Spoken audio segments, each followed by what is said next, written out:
Salam untuk kita semuanya, berjumpa lagi dengan saya di channel Aritele Tutorial, tempat kita untuk berbagi informasi seputar informasi pendidikan dan informasi guru, serta informasi honorer dan informasi lain yang sesuai dan relevan.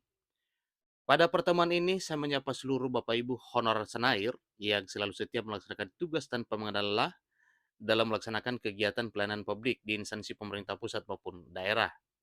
Saya yakin bahwa Bapak Ibu honorer selalu dalam keadaan sehat walafiat. Pada pertemuan ini ada satu informasi penting yang perlu diketahui oleh seluruh Bapak Ibu honorer terkait dengan informasi pengangkatan honorer menjadi aparatur sipil negara di tahun 2023 tahun ini.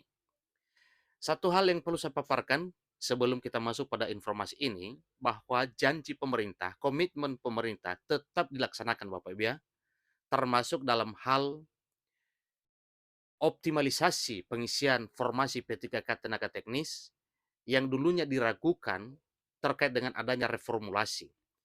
Namun, bukti nyata bahwa reformulasi optimalisasi pengisian formasi jabatan P3K 2022 untuk tenaga teknis itu sudah dilaksanakan. Buktinya, banyak honorer THK 2 atau tenaga honorer kategori 2 yang bersyukur berkat adanya kebijakan Kemenpan RB yang telah diwujud nyatakan. Nah, Bapak Ibu, terkait dengan ini ada satu informasi yang mengatakan bahwa duduk di posisi prioritas. Dua tenaga honorer ini bisa diangkat ASN tanpa tes, kecuali jenis ini. Nah, jenis apa itu Bapak Ibu? Honorer yang tidak bisa diangkat tanpa tes ini, dan honorer mana yang diangkat tanpa melalui tes, dan hal lain yang ada hubungan dengan informasi ini.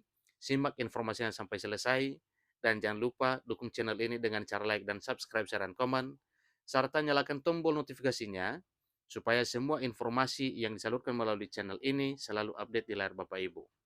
Tanpa basa-basi lagi, langsung pada informasinya. Tenaga honorer sedang digembor dengan banyak kabar yang menyelimuti atmosfer kepegawaian saat ini. Mulai dilema dengan adanya putusan Menpan RB soal kelanjutan dari hasil penataan non-ASN yang mulai muncul keraguan baru. Ada apa dengan keraguan baru Bapak Ibu? Ikuti terus informasi ini. Selain itu juga kasus penghapusan yang sebetulnya ini sudah menduduki keputusan bahwa tidak akan ada honorer yang dikorbankan. Dan itu sudah dikuatkan dengan surat edaran Menpan RB terakhir terkait dengan penyelamatan honorer. Pasalnya, pihak Menpan RB dan juga Komisi 2 Dewan Perwakilan Rakyat Republik Indonesia sudah menyepakati bahwa November tidak akan menjadi bulan tangis dan honorer bisa diselamatkan. Adapun solusi yang dicanangkan tidak jauh berbeda seperti sistem outsourcing maupun mengikuti seleksi CPNS 2023 bulan ini, di bulan September ini. Akan tetapi kekhawatiran dan kerasnya tekad berjuang honorer membuat mereka harus bisa mendapatkan hak-hak dan kesejahteraan seperti yang diimpikan. Bicara soal tenaga honorer, ada kemungkinan besar golongan ini bisa diangkat ASN tanpa tes sesuai dengan peraturan dan ketentuan yang berlaku. Artinya sudah ada dasarnya, sudah ada payung hukumnya dan sudah ada regulasinya, sehingga nanti beberapa jenis honorer diangkat menjadi ASN tanpa melalui tahapan tes. Dua golongan ini menduduki prioritas sebab banyaknya tenaga yang dibutuhkan di berbagai sektor pemerintahan. Maka secara tidak langsung, seleksi calon aparatur sipil negara juga menyanter dua golongan ini. Selain itu, mengingat lagi honorer yang akan dihapus ini dikarenakan nantinya hanya akan menerapkan dua status kepegawaian saja di lingkungan aparatur sipil negara, seperti pegawai negeri sipil atau PNS dan pegawai pemerintah dengan perjanjian kerja atau P3K. Terdapat beberapa kualifikasi honorer yang justru belum mendapatkan kesempatan untuk bisa diangkat menjadi aparatur sipil negara, di antaranya adalah pramu-tamu, pengemudi, pengamanan dalam, penjaga pintu air, tenaga kebersihan, operator komputer, penagih pajak, penjaga terminal, security.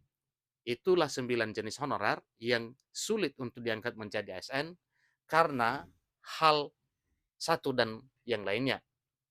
Selain itu juga ada juga tambahan kualifikasi honorer yang dianggap tidak bisa untuk melanjutkan karirnya di kepegawaian. Seperti, pertama, tenaga honorer yang tidak patuh peraturan instansi dan mengabaikan kedisiplinan selama bekerja.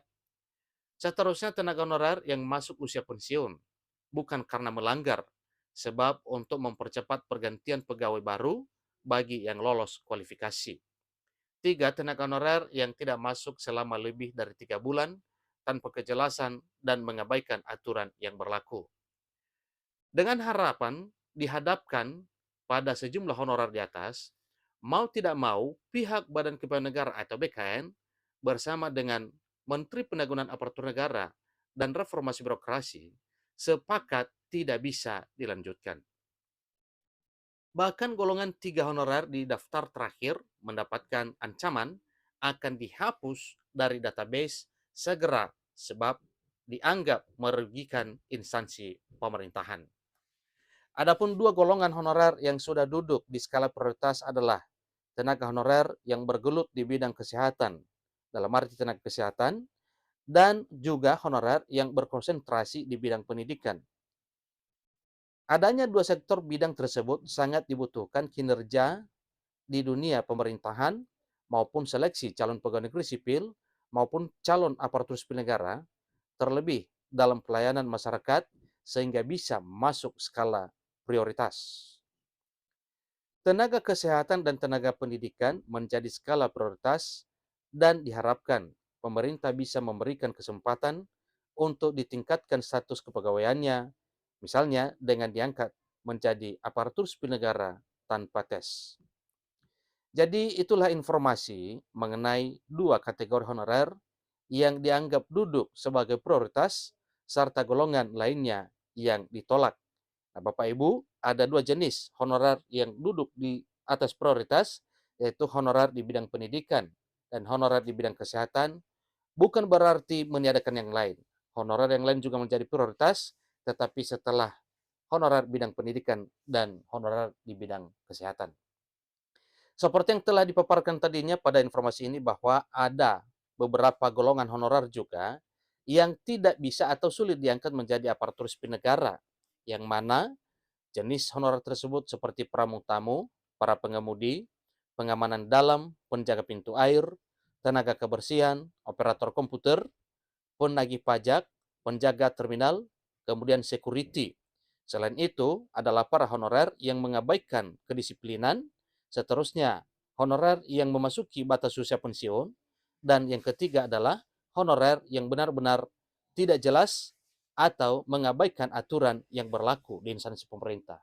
Itulah informasi terkini Bapak Ibu terkait dengan siapa saja honorer yang menjadi prioritas dan honorer yang akan diautkan dari database BKN. Semoga bermanfaat. Sampai ketemu pada informasi berikutnya. Terima kasih.